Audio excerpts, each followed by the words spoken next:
Welcome to Velvet Nights, your place to unwind, let go, and escape into stories that soothe, excite, and carry you through the night. Find a comfortable place to rest, breathe in deeply, and let the outside world fade away. With every word, you'll drift deeper into calm, and soon into a world of romance, mystery, and whispers waiting just for you. Now, let's begin tonight's story. Whispers in the Velvet Room.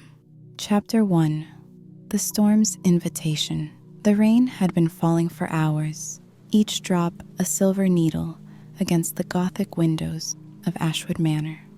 I pulled my coat tighter as I approached the towering oak doors, their brass knockers gleaming like ancient eyes in the lamplight.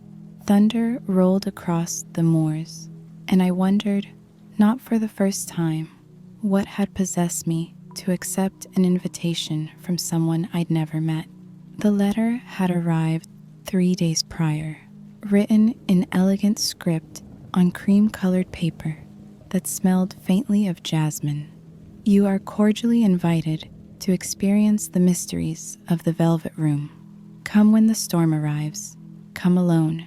It was signed simply with the initial A. As if summoned by my presence, the doors opened before I could knock. A figure stood silhouetted against the warm glow within, tall, graceful, with eyes that seemed to hold the depth of midnight itself. You came, the stranger said, voice barely above a whisper, yet carrying the weight of certainty. I wondered if you would have the courage. I stepped across the threshold, feeling as though I was crossing into another world entirely. The foyer stretched before me, adorned with rich tapestries and paintings, whose subjects seemed to watch my every movement. Candles flickered in silver sconces, casting dancing shadows that made the very walls appear to breathe. I'm still not entirely sure why I'm here, I admitted, my voice echoing in the vast space. The stranger smiled, a slow curve of lips that spoke of secrets and promises. Perhaps that's exactly why you needed to come. I am Adrian, they said, extending a hand that was warm and impossibly soft. And you are exactly as I imagined. How could you imagine me? We've never met, haven't we? Adrian's eyes held mine for a moment that stretched like honey. Come, the Velvet Room is waiting. We moved through corridors lined with mahogany and marble, past rooms filled with the ghosts of conversations and laughter from decades past. The storm's voice grew distant, muffled by the thick walls and heavy curtains that seemed to insulate us from the outside world. This manor has been in my family for generations, Adrian explained as we walked, their fingers barely brushing my elbow to guide me around a corner. Each room holds its own story, its own purpose. But the Velvet Room, that's something different entirely. Different how? Adrian paused at a door covered in deep burgundy fabric, their hand resting on an ornate silver handle. It's where truth lives, where pretense falls away, like autumn leaves.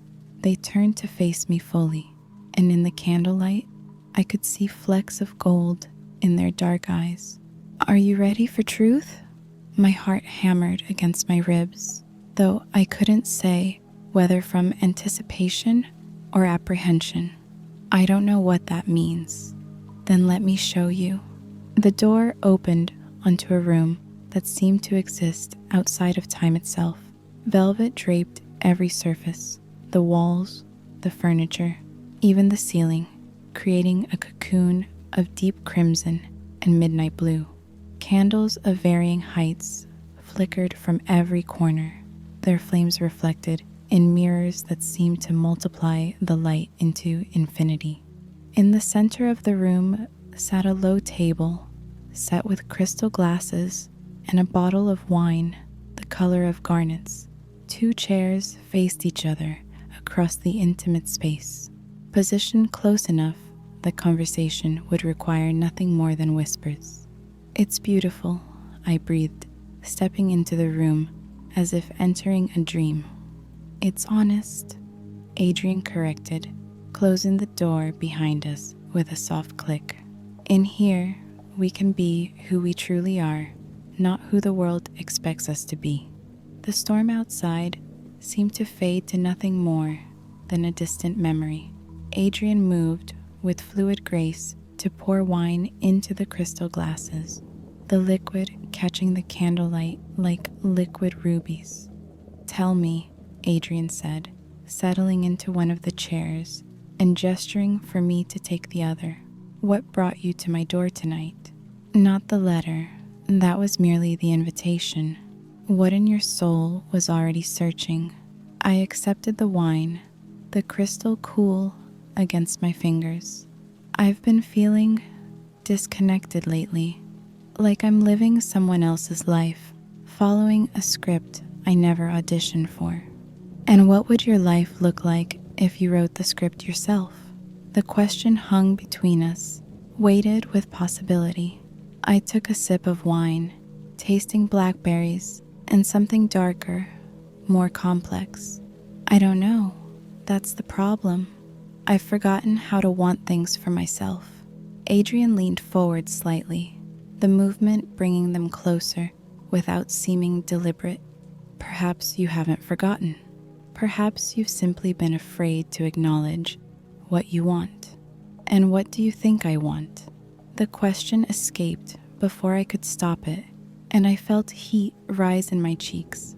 "Connection," Adrian said simply, "the kind that goes deeper than words, beyond the surface of polite conversation.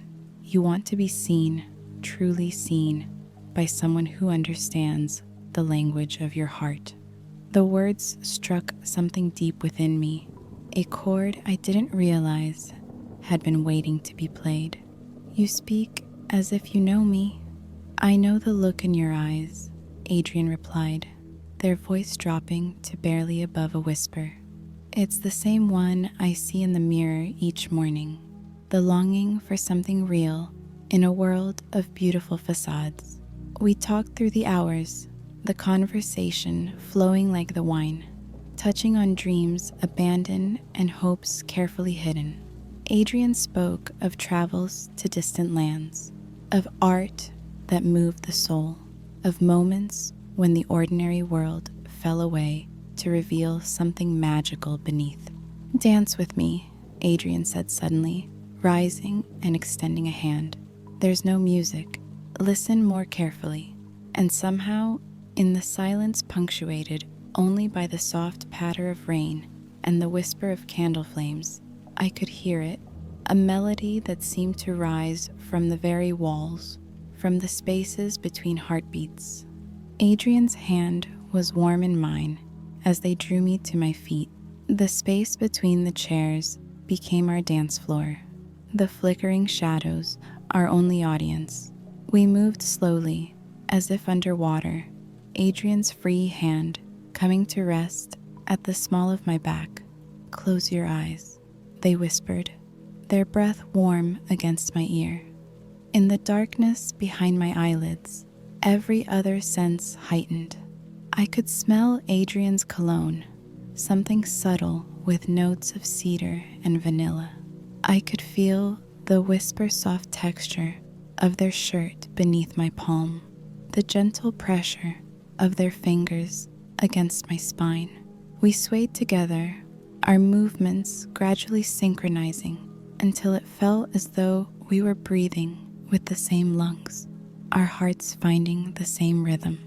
When Adrian's thumb traced a small circle against my back, I felt the touch echo through my entire being. "You're trembling," Adrian observed softly. "I'm not afraid," I said, though I wasn't entirely sure that was true. "I know, you're awakening." The dance became something more intimate, our bodies drawing closer with each gentle turn. Adrian's hand moved from my back to cup my face, thumb brushing across my cheekbone with reverent tenderness. "May I kiss you?" they asked, the words barely audible. Instead of answering with words, I rose onto my toes, closing the small distance between us. Our lips met in a kiss that was gentle yet intense, a question and an answer all at once. Adrian tasted of wine and promises, of secrets shared in whispered confessions. When we broke apart, I felt as though the world had shifted on its axis, revealing new constellations in the familiar sky.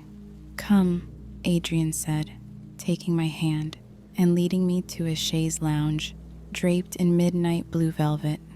"Let me show you what it means to be truly seen." We settled together on the velvet, Adrian's arms encircling me as naturally as if we'd done this 1,000 times before. Their fingers found the tension I carried in my shoulders, working it away with patient, knowing touches. "You hold the weight of the world here," Adrian murmured, their lips brushing against my temple. "Let it go. Let me carry it for a while."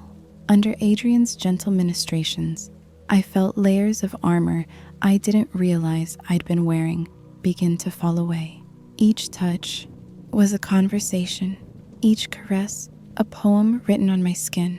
We explored each other with the reverence of pilgrims discovering sacred ground, every gesture deliberate and meaningful. "You're beautiful," Adrian whispered against my neck, their voice thick with emotion. "Not just your body, though that takes my breath away. Your soul, the way you see the world with such hope, despite all the reasons you've been given to become cynical." I turned in their arms, needing to see their face, to read the truth in their eyes. What I found there made my heart skip, not just desire, but something deeper, more profound. "I feel like I've been sleepwalking through my life," I admitted, my fingers tracing the line of Adrian's jaw. "Until tonight, until you." "Then stay awake with me," Adrian said, capturing my hand and pressing a kiss to my palm. "Stay present for whatever this becomes." Time seemed to slow as we explored this new territory together, every moment stretched and savored like fine wine on the tongue. Adrian's touch was both gentle and commanding, guiding me deeper into sensation than I'd ever experienced. We spoke in whispers and sighs, in the language of fingertips against skin and breath against bare shoulders. Adrian worshipped me with a patience that made me feel precious, cherished, as if I were a rare manuscript they were afraid of damaging with too eager handling. "Tell me what you feel," Adrian murmured, their lips tracing a path along my collarbone. "Everything," I gasped, my back arching as their touch sent sparks along my nerves. "I feel like I'm dissolving and coming together at the same time." "Good," Adrian said, lifting their head to meet my eyes. "That's what happens when we stop pretending to be someone we're not." The candlelight painted golden highlights across Adrian's features, making them appear almost ethereal. I reached up to trace the line of their cheekbone, marveling at the softness of their skin. "I've never felt anything like this," I confessed. "Nor have I," Adrian replied, their voice rough with emotion. "I thought I knew what intimacy meant, but this is something else entirely." We moved together with increasing urgency, yet never losing the tenderness that made every touch feel sacred. Adrian seemed to know my body better than I knew it myself, finding places that made me gasp and tremble, drawing responses from me that I didn't know I was capable of giving. When the waves of sensation finally crested and broke, I felt as though I was experiencing my first real breath after a lifetime of holding it. Adrian held me as I shuddered in their arms, whispering words of wonder and gratitude against my hair. In the aftermath, We lay entwined on the velvet chaise, our breathing gradually returning to normal. The storm outside had gentled to a soft patter against the windows, as if even nature was respecting the intimacy of our sanctuary. Adrian traced lazy patterns on my bare shoulder, their touch now soothing rather than igniting. "What are you thinking?" they asked softly. "That I understand now why you called this the velvet room," I said, nuzzling closer to their warmth. "It's not just the fabric. Everything here is soft, luxurious, meant to be savored, including you," Adrian murmured, pressing a kiss to the top of my head. We lay in comfortable silence, watching the candles burn lower in their holders. Shadows danced across the velvet-draped walls, creating an ever-changing tapestry of light and darkness. "Will you tell me about yourself?" I asked eventually. "Really tell me, not just the surface things." Adrian was quiet for so long that I wondered if they'd fallen asleep. When they finally spoke, their voice carried a vulnerability that I hadn't heard before. "I collect moments like this," they said. "Beautiful, honest moments between souls that recognize each other. This house, this room, they're my gallery for preserving such treasures." "And am I a treasure to be preserved?"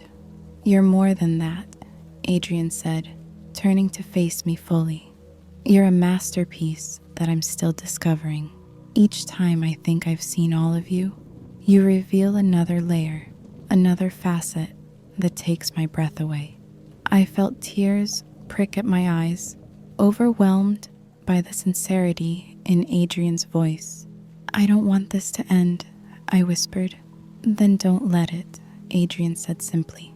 "Stay, not just for tonight, but for as long as you need to remember who you really are." "And who am I?" Adrian's smile was soft and knowing. "Someone capable of extraordinary love, extraordinary passion, extraordinary joy. Someone who deserves to be cherished exactly as they are." As if summoned by our words, a grandfather clock somewhere in the house chimed midnight.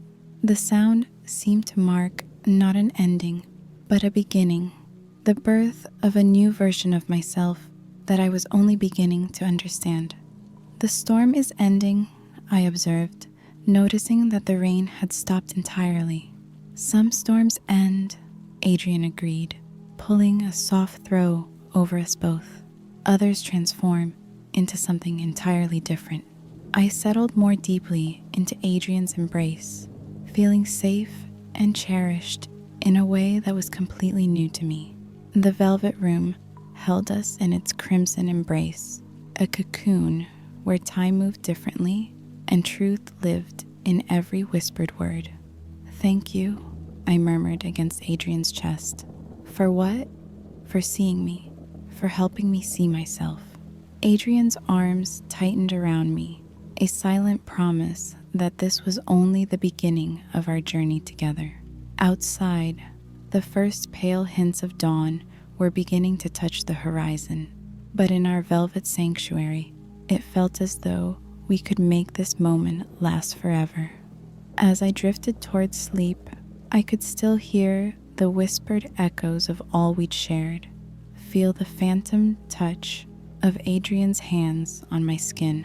Tomorrow would bring questions and decisions, but tonight had given me something infinitely more valuable, the knowledge that I was capable of connection deeper than I'd ever imagined.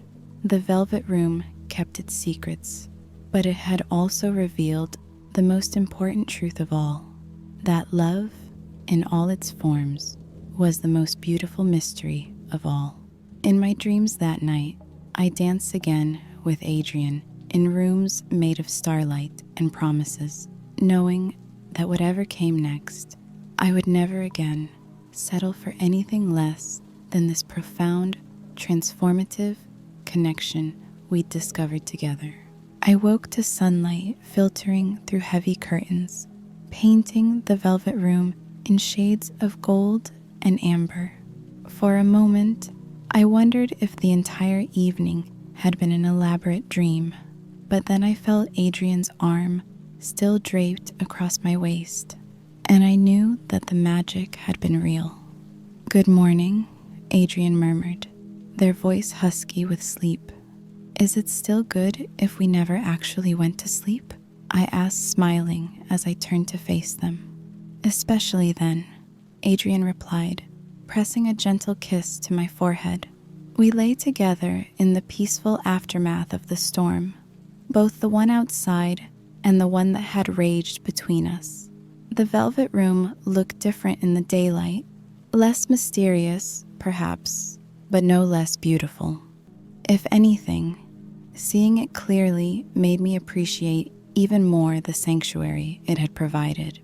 "What happens now?" I asked, a question that encompassed so much more than just the morning's logistics. Adrian's smile was warm and reassuring. "Now we see what blooms in the garden we planted last night. But first," they said, rising gracefully from the chaise, "breakfast. Real magic requires proper nourishment." As I watched Adrian move around the room, gathering our scattered clothes with unhurried elegance, I realized that something fundamental had shifted inside me. The person who had arrived at Ashwood Manor in the storm was not the same one preparing to face the morning light. The velvet room had given me more than passion, more than pleasure. It had given me back to myself and shown me what it meant to be truly seen, truly cherished, truly alive. Outside, the world was washing itself clean in the aftermath of the storm, and I was ready to step into it as the person I discovered I could be. But first, there would be breakfast with Adrian, and coffee, and conversations that built on the foundation we'd laid in whispers and touches. The velvet room would always be here, I realized, not just as a physical place, but as a memory, a reminder of what was possible when we allowed ourselves to be vulnerable, to be real, to be entirely, magnificently human. And perhaps that was the greatest treasure of all. As our story draws to a close, and the last echoes of whispered promises fade into the velvet darkness, I hope you too have found something beautiful in this sanctuary we've shared together. Perhaps you've discovered that the most profound connections often come when we're brave enough to step into the unknown, to answer mysterious invitations written on our hearts. Let the memory of the velvet room linger with you as you drift into your own dreams tonight. May your sleep be filled with the same sense of wonder, the same gentle awakening to all the beautiful possibilities that await when we choose authenticity over safety, connection over solitude. Thank you for joining me in this intimate journey. If tonight's story stirred something within you, a longing for deeper connection, a whisper of your own hidden desires, then subscribe to Velvet Night Binge, where every night brings a new story, a new sanctuary for the heart and soul. Sweet dreams, beautiful souls. Tomorrow night, another door will open, another whispered invitation will find its way to you. Until then, may you carry with you the knowing that you too deserve to be seen, to be cherished, to be loved exactly as you are. Sleep well, and let the velvet darkness hold you gently until we meet again.